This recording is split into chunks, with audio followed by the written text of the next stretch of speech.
Hello everyone. നിങ്ങൾ പലപ്പോഴും കേട്ടിട്ടുണ്ടാവാം, ഒരു ലിങ്ക് ക്ലിക്ക് ചെയ്തപ്പോഴത്തേന് ക്യാഷ് പോയി, അല്ലെങ്കിൽ എൻ്റെ അക്കൗണ്ട് പോയി, അക്കൗണ്ടിലെ പാസ്വേഡ് മാറി, ഫോൺ നമ്പർ മാറി, അങ്ങനെ പലതരത്തിലുള്ള കാര്യങ്ങൾ നിങ്ങൾ കേട്ടിട്ടുണ്ടാവാം. എന്നാൽ ഇതൊക്കെ എങ്ങനെ സംഭവിക്കുന്നുവെന്ന് നിങ്ങൾ എപ്പോഴെങ്കിലും ആലോചിച്ചിട്ടുണ്ടോ? ഇല്ലെങ്കിൽ അതിനുത്തരമാണ് CSRF. അതെ, ക്രോസ് സൈറ്റ് റിക്വസ്റ്റ് ഫോർജറി. ഇതൊരു വൾനറബിലിറ്റി ആണ്. ഈ വൾനറബിലിറ്റി ഉള്ള വെബ്സൈറ്റുകളിലെല്ലാം ഇത്തരത്തിലുള്ള പല അറ്റാക്കുകളും പോസിബിളാണ്. സോ ഒരു സൈബർ സെക്യൂരിറ്റി സ്പെഷ്യലിസ്റ്റ് എന്ന രീതിയിൽ നിങ്ങൾ അറിഞ്ഞിരിക്കേണ്ടതും ഇതേപോലൊരു വൾനറബിലിറ്റി എങ്ങനെ ഫൈൻഡ് ചെയ്യാം, അതെങ്ങനെ നമുക്ക് റിപ്പോർട്ട് ചെയ്യാം, അത് നമുക്ക് എങ്ങനെ പ്രൂവ് ചെയ്യാം, അതെങ്ങനെ നമുക്ക് ക്ലയൻറ്റിനെ പറഞ്ഞ് മനസ്സിലാക്കാം തുടങ്ങിയ കാര്യങ്ങൾ നമ്മൾ മനസ്സിലാക്കണം. സോ അതേപോലെ ഇൻ്റർവ്യൂവിനൊക്കെ നിങ്ങൾ പ്രിപ്പയർ ചെയ്യുകയാണെങ്കിലും നിങ്ങൾ മനസ്സിലാക്കേണ്ട ചില കാര്യങ്ങൾ കൂടെയുണ്ട് ഈ CSR വൾനറബിലിറ്റിയെക്കുറിച്ച്. ഇതെങ്ങനെ നമുക്ക് ഐഡൻറ്റിഫൈ ചെയ്യാം, എങ്ങനെ എവിടേക്കാണ് ഈ വൾനറബിലിറ്റി ചെക്ക് ചെയ്യേണ്ടത് തുടങ്ങിയ കാര്യങ്ങളെല്ലാം നമ്മൾ ഈ വീഡിയോയിൽ പറയുന്നതാണ്. സോ ഇതൊരു തിയററ്റിക്കൽ ടോപ്പിക് ആയിരിക്കും. നമ്മൾ ഈ ഒരു വീഡിയോയിൽ CSR വൾനറബിലിറ്റി എങ്ങനെയാണ് ഉണ്ടാകുന്നത്, അത് നമുക്ക് എങ്ങനെ ഐഡൻറ്റിഫൈ ചെയ്യാം എന്നെല്ലാം പഠിക്കും. പിന്നീട് നമ്മൾ അടുത്ത വീഡിയോയിലായിരിക്കും ഇതിൻ്റെ പ്രാക്ടിക്കൽ സെഷൻ ചെയ്യുന്നത്. അപ്പോൾ നമുക്ക് നേരെ അതിൻ്റെ തിയറി ടോപ്പിക്കിലോട്ട് കിടക്കാം. സോ അപ്പോൾ ഞാൻ പറഞ്ഞ പോലെ തന്നെ നമ്മളിപ്പോൾ ചെയ്യാൻ പോകുന്നത് CSRFൻ്റെ തിയറി ടോപ്പിക്കാണ്. സോ ഇത് കഴിയുമ്പോൾ നിങ്ങൾക്ക് മനസ്സിലാവും എന്താണ് CSRF, എങ്ങനെയാണ് CSRF എക്സ്പോർട്ട് ചെയ്യപ്പെടുന്നതെന്ന് ഒരു ഐഡിയ കിട്ടും. സോ ഞാൻ പറഞ്ഞ പോലെ CSRF എന്ന് വെച്ചാൽ ക്രോസ് സൈറ്റ് റിക്വസ്റ്റ് ഫോർജറി. ഇതാണ് CSRFൻ്റെ ഫുൾ ഫോം. സോ ഇവിടെ ക്രോസ് സൈറ്റ് റിക്വസ്റ്റ് ഫോർജറി എന്താണെന്ന് വെച്ചാൽ, സോ അറ്റ് ഫസ്റ്റ് നമ്മൾ എന്താണ് ക്രോസ് സൈറ്റ് എന്ന് മനസ്സിലാക്കണം. സോ ഇവിടെ ഇപ്പോൾ നമുക്കൊരു വെബ് പേജ് ഉണ്ട്. നിങ്ങളിപ്പോൾ നിങ്ങളുടെ മെഷീനിൽ ഒരു വെബ്സൈറ്റിലോട്ട് ആക്സസ് ചെയ്തുകൊണ്ടിരിക്കുകയാണ്. ഓക്കെ, ഇതൊരു ബാങ്കിങ് സൈറ്റ് ആവാം, അല്ലെങ്കിൽ ഒരു സോഷ്യൽ മീഡിയ ആവാം. ഓക്കെ, നിങ്ങൾ ഒരു സൈറ്റ് യൂസ് ചെയ്യുകയാണ്. സോ ഇതാണ് നിങ്ങളുടെ സൈറ്റ്. ഓക്കെ, ഇതാണ് നിങ്ങളുടെ പേജ്. സോ ഇവിടെ എന്നാൽ മറ്റൊരു വിക്ടിം അല്ലെങ്കിൽ മറ്റൊരു അറ്റാക്കർ അവരുടെ സൈഡിൽ നിന്ന് നിങ്ങൾക്കൊരു റിക്വസ്റ്റ് വരികയാണ്. സോ അതായത് ഇത് മറ്റൊരു സൈറ്റിൽ നിന്ന് നമുക്ക് റിക്വസ്റ്റ് വരികയാണ്. ഇതാണ് ക്രോസ് സൈറ്റ് റിക്വസ്റ്റ്. സോ ഈ റിക്വസ്റ്റ് ഒരു പക്ഷേ റിക്വസ്റ്റ് ആയിട്ട് തന്നെ ആവണമെന്നില്ല വരുന്നത്. ഒരു പക്ഷേ ഒരു ലിങ്ക് ആയിട്ടോ അതല്ലെങ്കിൽ ഒരു വെബ് പേജ് ആയിട്ടോ ഒക്കെ നിങ്ങൾക്ക് വരാം. ഇതിൽ നിങ്ങൾ ക്ലിക്ക് ചെയ്യുന്നു.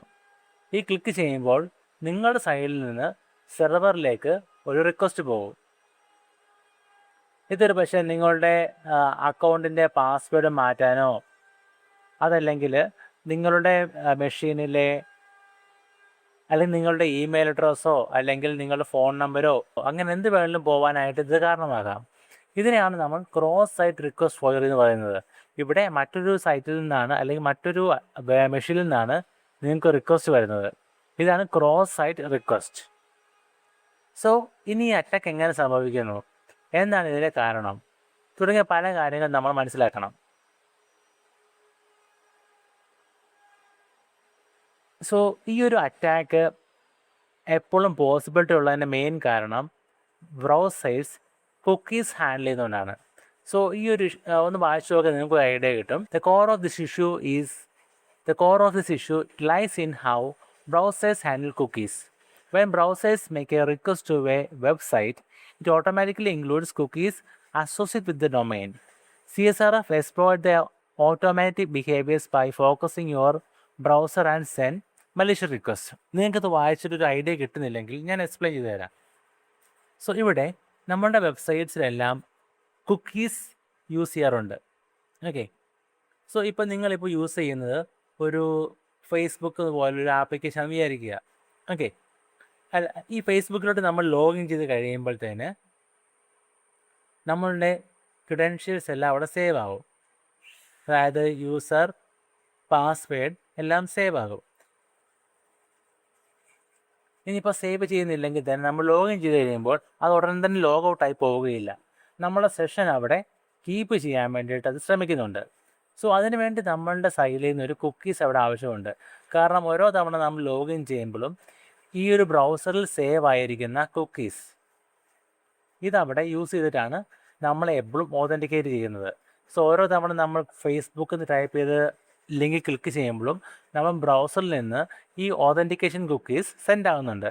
സോ ഇങ്ങനെയാണ് നമ്മൾ ഓരോ തവണയും അവിടെ ഓതൻറ്റിക്കേറ്റ് ചെയ്യുന്നത്. സോ ഇനി ഒരു കാര്യം എന്താണെന്ന് വെച്ചാൽ, ഈ ഒരു കുക്കീസ് ഹാൻഡ്ലിങ്ങിലുള്ള ഇഷ്യൂ കൊണ്ടാണ് നമ്മുടെ CSR വൾനറബിലിറ്റി ഉണ്ടാകുന്നത്.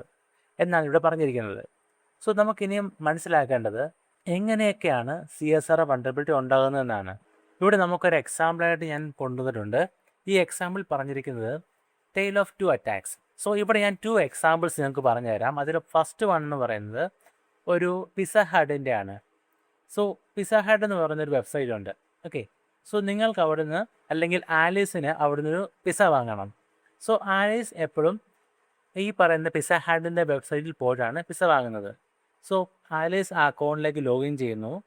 അവിടെ അക്കൗണ്ടിൽ ആലീസിന് ക്രെഡിറ്റ് കാർഡിൻ്റെയോ അല്ലെങ്കിൽ ബാക്കിയുള്ള അഡ്രസ് ഇൻഫർമേഷൻസ് എല്ലാം സേവ് ആയിട്ടുണ്ട്.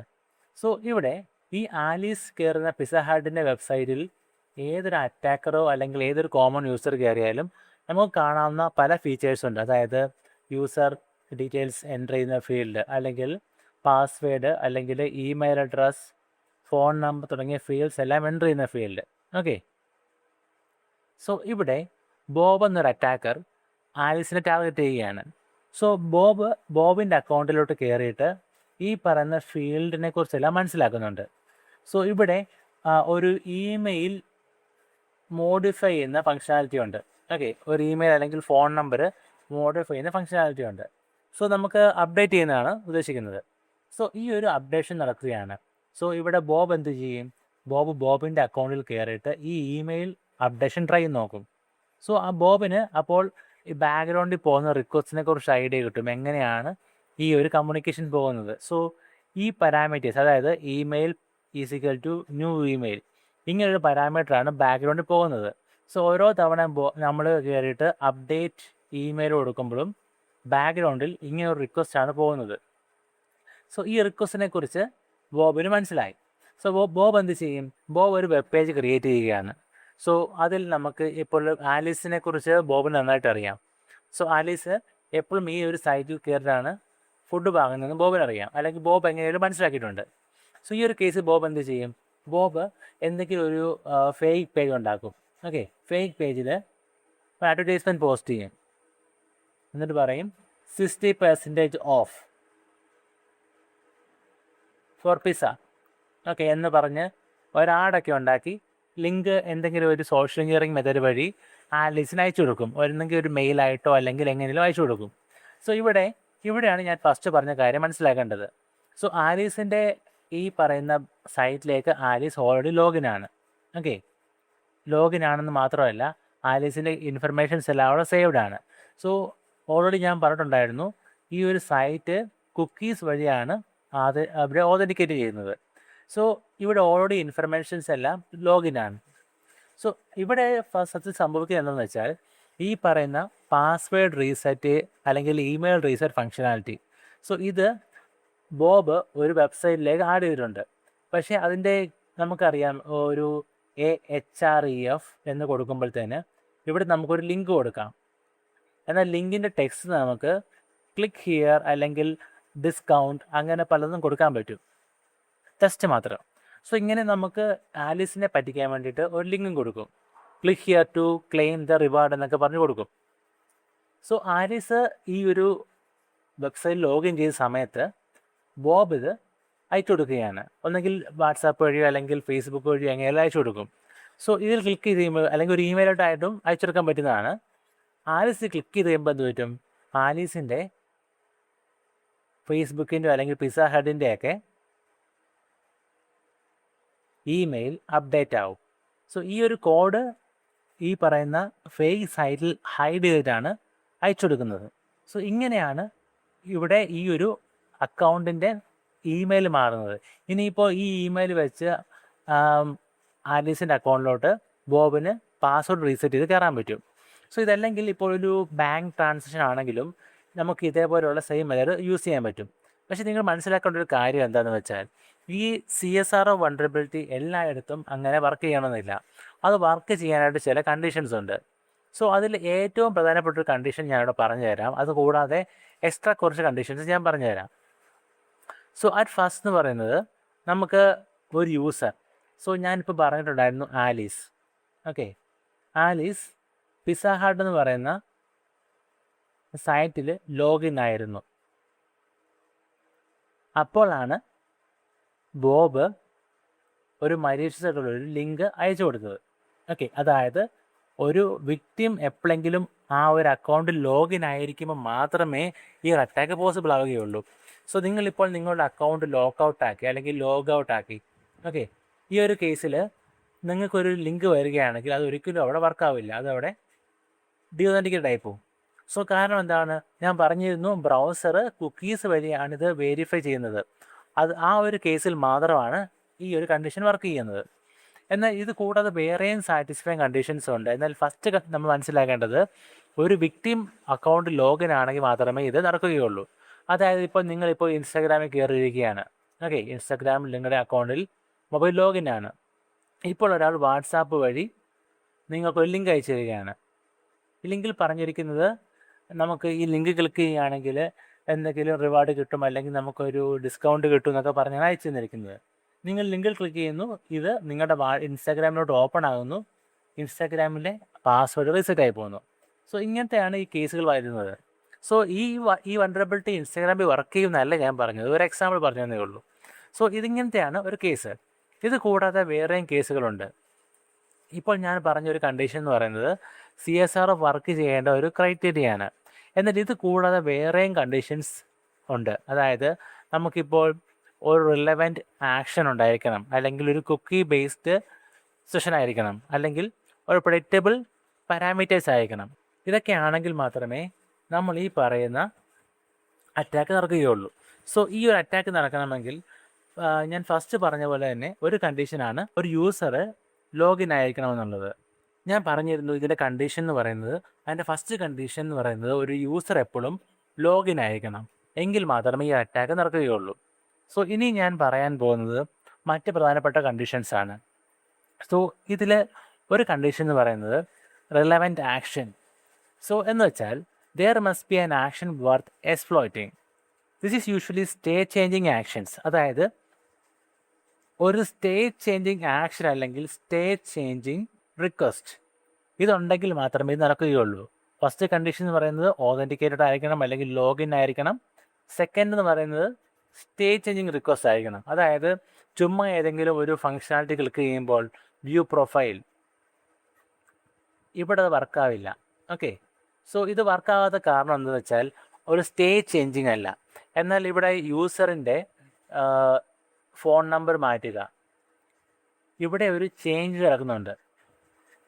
അതല്ലെങ്കിൽ ഒരാളുടെ ഇമെയിൽ ഐ ഡി മാറ്റുക, അല്ലെങ്കിൽ ഒരു മണി ട്രാൻസാക്ഷൻ നടക്കുക.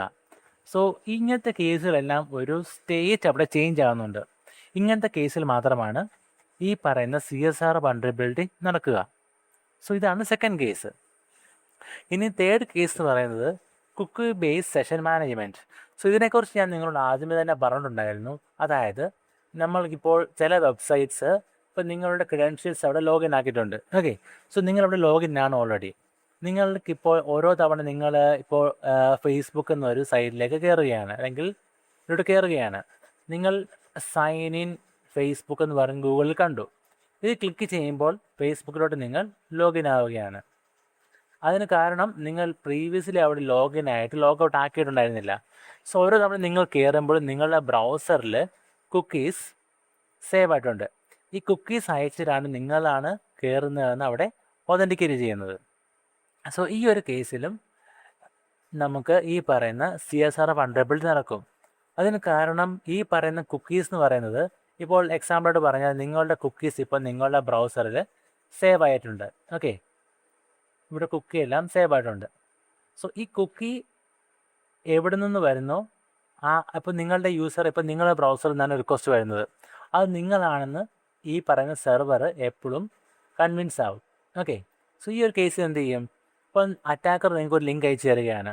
Okay, click here to download, അല്ലെങ്കിൽ ക്ലിക്ക് ടു ക്ലെയിം എന്നൊക്കെ പറഞ്ഞ് അയച്ചു തരികയാണ്. നിങ്ങൾ ഈ ക്ലിക്ക് ചെയ്യുമ്പോൾ തന്നെ എന്ത് പറ്റും, ഇത് റൺ ചെയ്യുന്നത് നിങ്ങളുടെ ബ്രൗസറിലാണ്. സോ ഇവിടെ നിങ്ങളുടെ കുക്കീസ് ഓൾറെഡി സേവ്ഡ് ആണ്. ഇപ്പോൾ ഇത് വെച്ച് അറ്റാക്കർക്ക് നിങ്ങളെ ടാർഗറ്റ് ചെയ്യാൻ പറ്റും. സോ ഇങ്ങനെയൊക്കെയാണ് സെക്കൻഡ് കേസ് പറയുന്നത്. എന്നാൽ തേർഡ് കേസ് എന്ന് പറയുമ്പോഴത്തേനും ഒരു ചെറിയ ഡിഫറൻസ് ഉണ്ട്. Predictable request parameters. സോ നിങ്ങൾ ഫസ്റ്റ് ഓഫ് ഓൾ എന്താണ് റിക്വസ്റ്റ് പാരാമീറ്റർ എന്ന് മനസ്സിലാക്കാൻ മുമ്പായിട്ട് പാരാമീറ്റർ എന്താണെന്ന് മനസ്സിലാക്കണം. ഇതിപ്പോൾ ഞാൻ പറഞ്ഞ എക്സാമ്പിൾസ് തന്നെയാണ് ഇവിടെ പറഞ്ഞിരിക്കുന്നത്. ഇതാണ് ഞാൻ പറഞ്ഞ പ്രെഡിക്റ്റബിൾ റിക്വസ്റ്റ് പാരാമീറ്ററിനെ കുറിച്ചുള്ള നോട്ട്. സോ ഇവിടെ പാരാമീറ്റർ എന്ന് പറയുമ്പോഴത്തേന് നിങ്ങളിപ്പോൾ ഒരു വെബ്സൈറ്റിലോട്ട് ലോഗിൻ ചെയ്യുമ്പോഴത്തേന് ഇത് നോക്കൂ. ഇവിടെ ഹോസ്റ്റ്, ഇമെയിൽ ഇതൊക്കെയാണ് പാരാമീറ്റേഴ്സ് പറയുന്നത്. സോ ഓരോ തവണയും അപ്പോൾ നമ്മളിപ്പോൾ ഓരോ സൈറ്റിലും ഓരോ പാരാമീറ്റേഴ്സ് ആയിരിക്കും ഉണ്ടാവുക. അപ്പോൾ നിങ്ങളിപ്പോൾ ഒരു ഫേസ്ബുക്കിലോട്ടോ അല്ലെങ്കിൽ ജിമെയിലോട്ടോ ഒക്കെ കയറുമ്പോഴത്തേന് നമുക്കറിയാം നമ്മുടെ പാരാമീറ്റർ എന്ന് പറയുന്നത് എന്തായിരിക്കും? ഹോസ്റ്റ് ഉണ്ടാവും. ഏത് സൈറ്റിലേക്കാണ് പോകുന്നതെന്നൊരു ഹോസ്റ്റ് ഉണ്ടാവും. ഇമെയിൽ അല്ലെങ്കിൽ പാസ്വേഡ്, ഇങ്ങനത്തെ കേസുകളൊക്കെ അവിടെ കോമൺ ആണ്. സോ ഇതാണ് ഒരു കേസ്. സോ നമുക്ക് ഇവിടെ പറയുന്ന പാരാമീറ്റേഴ്സ്, ഈ പാരാമീറ്റേഴ്സൊക്കെ പ്രിഡിക്റ്റബിൾ ആണ്. സോ ഹോസ്റ്റ്, ഇമെയിൽ, പാസ്വേഡ് ഇതൊക്കെ അവിടെ പ്രിഡിക്റ്റബിൾ ആയിട്ടുള്ള പാരാമീറ്റേഴ്സ് ഉണ്ട്. ഈ പാരാമീറ്റേഴ്സ് എപ്പോഴെങ്കിലും പ്രിഡിക്റ്റബിൾ അല്ലെങ്കിൽ ഈ പാരാമീറ്റേഴ്സ് എപ്പോഴെങ്കിലും ചേഞ്ച് ചെയ്യുന്നില്ലെങ്കിൽ അവിടെ അറ്റാക്കർക്ക് ഈ പോസിബിലിറ്റി ഉണ്ടാക്കാൻ പറ്റും. സോ അതിനുവേണ്ടി പലപ്പോഴും എന്താ സംഭവിക്കുന്നത് വെച്ചാൽ ഇങ്ങനത്തെ ചില വെബ്സൈറ്റുകളിലൊക്കെ ഇപ്പോൾ ചില പ്രത്യേകിച്ച് ബാങ്കിങ് സൈഡിലൊക്കെ ഈ പറയുന്ന പാരാമീറ്റേഴ്സ്, അതായത് ഇപ്പോൾ അറ്റാക്കർ റിക്വസ്റ്റ് ഉണ്ടാക്കുകയാണ്. അറ്റാക്കർ ഒരു ഫേക്ക് സൈറ്റിൽ പോയിട്ട് അവിടെ ഇങ്ങനെ ഹോസ്റ്റ് എന്നത് കൊടുത്ത് ഒരു ഫെഡറൽ ബാങ്ക് എന്നത് കൊടുത്ത് ഡൊമൈൻ ഉണ്ടാക്കുകയാണ്, അല്ലെങ്കിൽ ഒരു റിക്വസ്റ്റ് ഉണ്ടാക്കുകയാണ്.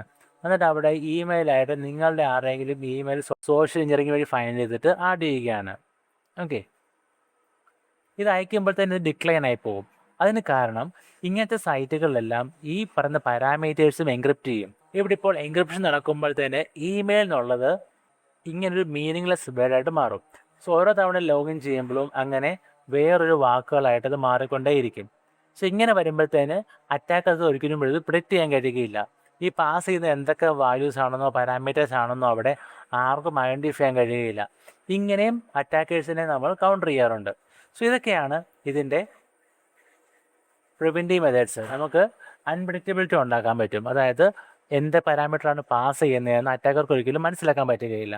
അതുപോലെ തന്നെ നമ്മൾ കുക്കീസ് മാത്രം ഉപയോഗിക്കാതെ അതുകൂടാതെ CSRF ടോക്കൺസ് കൊണ്ട് ഉപയോഗിക്കും.